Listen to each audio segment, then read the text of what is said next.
Voltamos para o último segmento do Band Entrevista. Hoje nosso convidado é o comandante da aviação do Exército, o general Aguiar, que está aqui em nosso estúdio. Aos Costa. Entre as novidades desse centenário da aviação do Exército, da aviação militar, né? A aviação no Brasil começou com o Exército, também tem uma novidade interessante, que é a chegada da mulher, de repente, no comando dos helicópteros do Exército. Isso demora para acontecer? Rapidamente pode acontecer, general? A mulher tem entrado no Exército, na verdade a mulher já encontra-se no Exército desempenhando vários cargos, mas ainda de uma forma temporária, e agora o que nós chamamos de linha de ensino militar bélico, tem 2 anos que as mulheres começaram a ingressar no Exército. Nesse sentido, para a aviação do Exército, nós teremos em breve mulheres fazendo o curso de piloto. São oficiais que fazem o curso de pilotos de helicóptero e futuramente, se Deus quiser, como falamos no bloco anterior, das aeronaves de asa fixa. São oficiais que são formados na Academia Militar das Agulhas Negras. As mulheres na Academia Militar das Agulhas Negras encontram-se no 2º ano e são 4 anos de formação. Logo após a formação, em mais 2 anos, se Deus quiser, nós teremos a primeira mulher aluna do curso de piloto de aeronaves aqui no nosso Centro de Instrução de Aviação. E da mesma forma, nós formamos os sargentos de aviação manutenção, formados no nosso Centro de Instrução de Aviação também. Esse ano, no ano do centenário da aviação, nós recebemos as primeiras 5 alunas, que em breve serão sargentos, mecânicas de voo, tripulando aeronaves e ou fazendo manutenção em solo das nossas aeronaves. É uma nova realidade para o Exército Brasileiro, general. É uma nova realidade muito bem-vinda.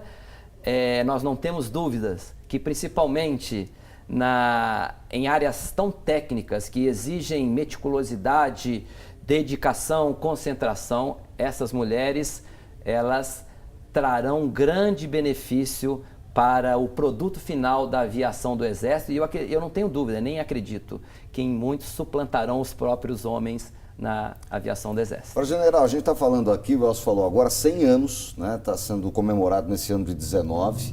Tem muita coisa planejada para esse ano aqui no Comando da Aviação do Exército, que está planejado para esses 100 anos, principalmente de novidades para Taubaté, para o Comando de Aviação do Exército. Esse ano é um ano de festa para a aviação do Exército.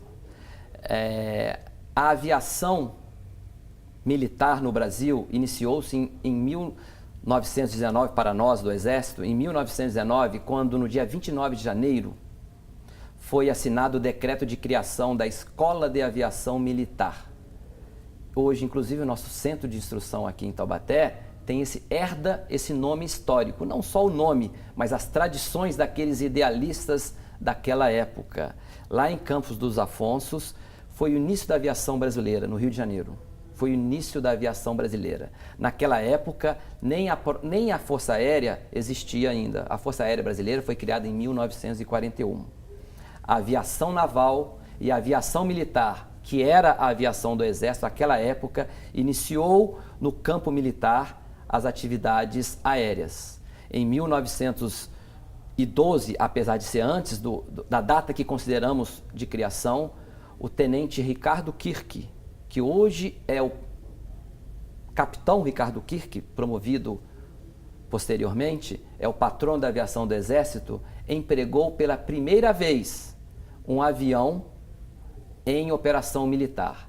No dia 19 de janeiro de 1915, no conflito conhecido como Guerra do Contestado, Revolta do Contestado, na região limite entre Santa Catarina e o Paraná, foi empregado pela primeira vez para um reconhecimento aéreo.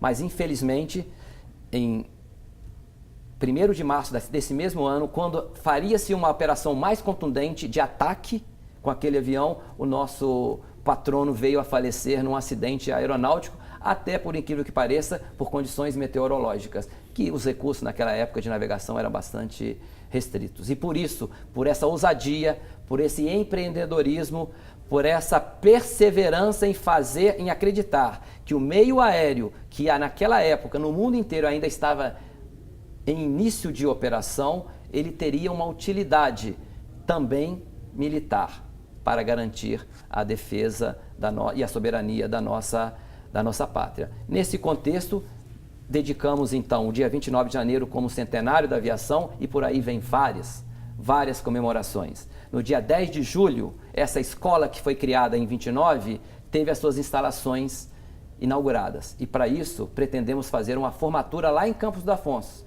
com a participação da Marinha e da Força Aérea. Porque todos nós, as 3 Forças Armadas, viemos lá do Campos do Afonso, independente de quem existia naquela época. Em 1941, todo o acervo de pessoal e aeronaves da Marinha e do Exército Brasileiro passou para a Força Aérea Brasileira, que foi criada em janeiro daquele ano. Inclusive, o hino dos aviadores, que já existia na arma de aviação do Exército, criado em 1935, esse hino passou a ser a canção oficial da Força Aérea.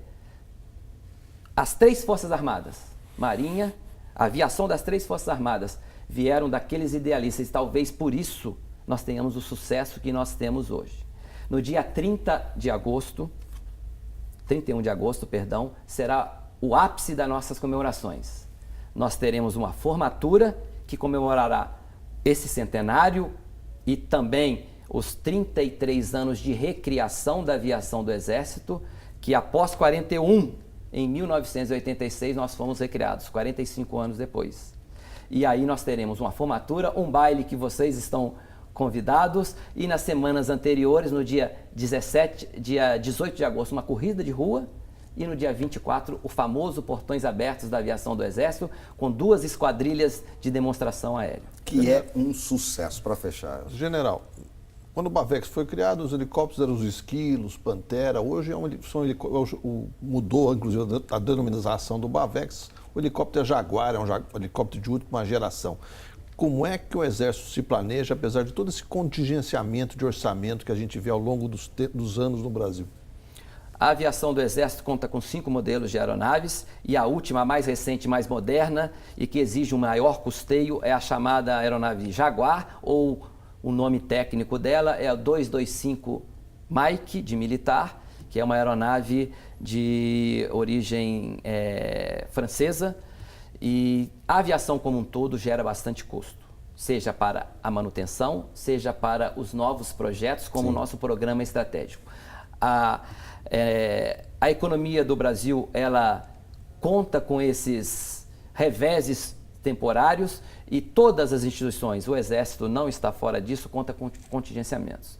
Fruto da nossa nova metodologia de um planejamento estratégico, principalmente em questões de investimento, apesar dos contingenciamentos, nós temos conseguido nos adaptar com alongamentos de projetos, mas o produto final que a sociedade tem enxergado, a nosso ver, tem sido o mesmo. E isso a gente pode materializar com os altos índices de credibilidade das Forças Armadas, em particular do Exército Brasileiro. General Aguiar, nosso tempo infelizmente está esgotado. Eu gostaria de agradecer imensamente a sua presença aqui no Band Entrevista e até uma próxima oportunidade, eu tenho certeza disso. Parabéns pelos 100 anos. Muito obrigado. O Exército Brasileiro, a aviação do Exército, que agradece o convite em poder falar um pouco do que fazemos e externar o nosso orgulho de estar localizado no Vale do Paraíba, na cidade de Taubaté, que tão bem nos acolheu e com certeza esse acolhimento favorável potencializa em muito o desempenho da nossa aviação. Muito obrigado, General Elcio Costa. A gente volta na semana que vem. Semana que vem estamos de volta, Nicolini. Obrigado pela sua companhia. O Band Entrevista volta na próxima semana. Até lá.